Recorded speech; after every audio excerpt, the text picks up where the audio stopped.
একজন জীবন্ত শহীদের গল্প বলছে। উহুদ যুদ্ধে যিনি বীরত্বের এক নজিরবিহীন রেকর্ড করেছিলেন, যিনি পৃথিবীতেই জান্নাতের সুসংবাদ পাওয়া একজন সৌভাগ্যবান সাহাবী, তার নাম হযরত তালহা ইবনে উবাইদুল্লাহ রাদিয়াল্লাহু তাআলা আনহু। উহুদ যুদ্ধে তালহা রাদিয়াল্লাহু তাআলা আনহুর বীরত্ব ও সাহসিকতার নজিরবিহীন রেকর্ডের জন্য রাসূল সাল্লাল্লাহু আলাইহি ওয়াসাল্লাম বলেছিলেন, যদি কেউ কোনো শাহাদাতপ্রাপ্ত ব্যক্তিকে পৃথিবীতে হেঁটে বেড়াতে দেখে আনন্দ পেতে চায়, তাহলে সে যেন তালহা ইবনে উবাইদুল্লাহকে দেখে।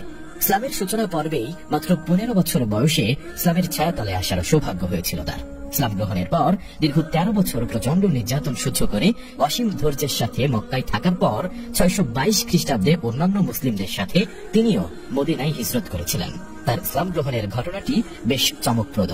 তিনি যখন কুরাইশদের বাণিজ্যিক কাফেলার সঙ্গে সিরিয়ায় বসরার বাজারে ঘোরাফেরা করছিলেন, এমন সময় শুনতে পেলেন এক খ্রিস্টান পাদ্রী বলছে, এখানে কি মক্কার কোনো লোক এসেছ? তালহা এগিয়ে এলেন, বললেন, আমি মক্কা থেকে এসেছি। পাদ্রী জিজ্ঞেস করলেন, তোমাদের মধ্যে কি আহমদ আত্মপ্রকাশ করেছে? বললেন, কোন আহমদ? পাদ্রী বলল, আব্দুল্লাহ ইবনে আব্দুল মুত্তালিবের পুত্র। তার আত্মপ্রকাশের সময় হয়েছে এবং যে মাসে তিনি আত্মপ্রকাশ করবেন এটা সেই মাস। তিনি হবেন আখেরি নবী। যুবক, তোমার তাড়াতাড়ি তার কাছে যাওয়া উচিত। তালহা বলেন, তার এই কথা আমার অন্তরে দারুণ প্রভাব সৃষ্টি করলো। আমি কাফেলা ফেলে রেখেই বাহনে চললাম। মক্কায় পৌঁছে লোকদের জিজ্ঞেস করলাম, আমার যাওয়ার পর মক্কায় নতুন কিছু ঘটেছে?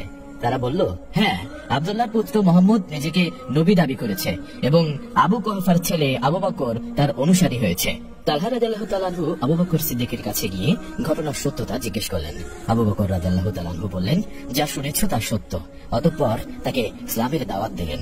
তালহা রাদিয়াল্লাহু তাআলা আনহু তখন খ্রিস্টান পাদ্রী ঘটনা সিদ্দিকে আকবরের কাছে খুলে বললেন। আবু বকর রাদিয়াল্লাহু তাআলা আনহু তাকে সঙ্গে করে রাসূলুল্লাহ সাল্লাল্লাহু আলাইহি ওয়াসাল্লামের কাছে নিয়ে গেলেন। তিনি নবীজির হাতে কালেমা পড়ে মুসলমান হয়ে যান।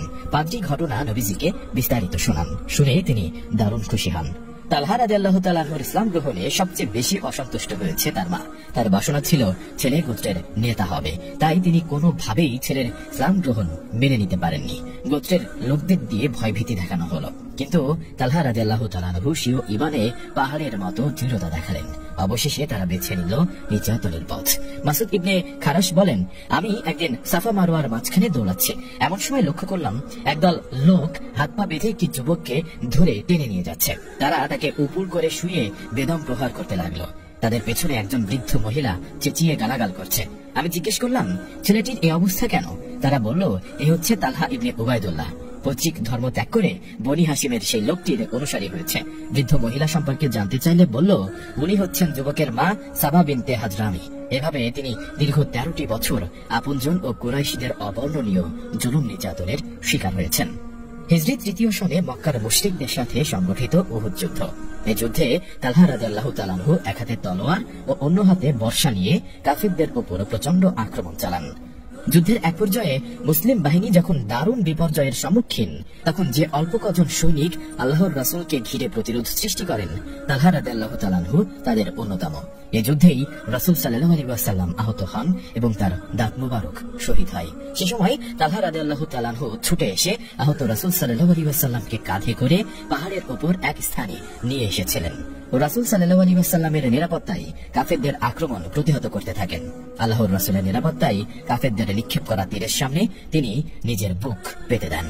রাসূল সাল্লাল্লাহু আলাইহি ওয়াসাল্লাম যখন নিরাপত্তা বেষ্টনীর ভেতর থেকে যুদ্ধের ময়দানের অবস্থা দেখতে একটু মাথা উঁচু করেছিলেন, তখনই তালহা রাদিয়াল্লাহু তাআলা আনহু বলে উঠেছিলেন, ইয়া রাসূলুল্লাহ, আমার মা বাবা আপনার জন্য কুরবান হোক, আপনি উকি দেবেন না, মাথা উঁচু করবেন না। কাফেরদের নিক্ষেপ করা তীর আপনার পবিত্র দেহে লাগতে পারে। আমার বুক আপনার বুকের সামনে উৎসর্গিত। ইতোমধ্যে যুদ্ধক্ষেত্র থেকে আবু বকর রাদিয়াল্লাহু তাআলা আনহু ও আবু উবাইদা রাদিয়াল্লাহু তাআলা আনহু রাসূল সাল্লাল্লাহু আলাইহি ওয়াসাল্লামের সেবা করতে এগিয়ে আসলে রাসূল সাল্লাল্লাহু আলাইহি ওয়াসাল্লাম তাদের বললেন, আমাকে ছাড়ো, তোমাদের বন্ধু তালহাকে দেখো। আবু বকর রাদিয়াল্লাহু তাআলা আনহু বলেন, আমরা তাকিয়ে দেখি তালহা রাদিয়াল্লাহু তাআলা আনহু রক্তাক্ত অবস্থায় একটি গর্তে অজ্ঞান হয়ে আছেন। তার একটি হাত দেহ থেকে বিচ্ছিন্ন প্রায় এবং সারা শরীরে তীর বর্ষার 70টিরও বেশি আঘাত। কাইস ইবনে আবু হাজিম রাদিয়াল্লাহু তাআলা আনহু বলেন, আমি দেখেছি সেদিন আঘাতের কারণে তালহার হাত অবশ ও নিস্তেজ হয়ে গিয়েছিল। তিনি এই হাত দিয়েই নবী সাল্লাল্লাহু আলাইহি ওয়াসাল্লামকে রক্ষা করেছিলেন। কি প্রাণপণ যুদ্ধ করেছিলেন তালহা রাদিয়াল্লাহু তাআলা আনহু। হযরত আবু বকর রাদিয়াল্লাহু তাআলা আনহু উহুদ যুদ্ধের প্রসঙ্গ উঠলেই বলতেন, সেদিনটির সবটুকুই তালহার। হযরত ওমর রাদিয়াল্লাহু তাআলা আনহু তো তালহা রাদিয়াল্লাহু তাআলা আনহুকে সাহেবে উহুদ বলে রাখতেন। এই যুদ্ধেই হযরত তালহা রাদিয়াল্লাহু তাআলা আনহুর অসাধারণ ভূমিকায় মুগ্ধ হয়ে রাসূল সাল্লাল্লাহু আলাইহি ওয়াসাল্লাম তাকে জান্নাতের সুসংবাদ দিয়েছিলেন। রাসূল সাল্লাল্লাহু আলাইহি ওয়াসাল্লামের প্রতি কি বিস্ময়কর ভাবে ভালোবাসার প্রকাশ করেছিলেন তালহা রাদিয়াল্লাহু তাআলা আনহু। কি আবেগময় এই ভালোবাসা! উহুদ যুদ্ধে তার বীরত্ব ও সাহসিকতার সেই দৃষ্টান্ত আমাদের জন্য এক অসাধারণ অনুপ্রেরণা।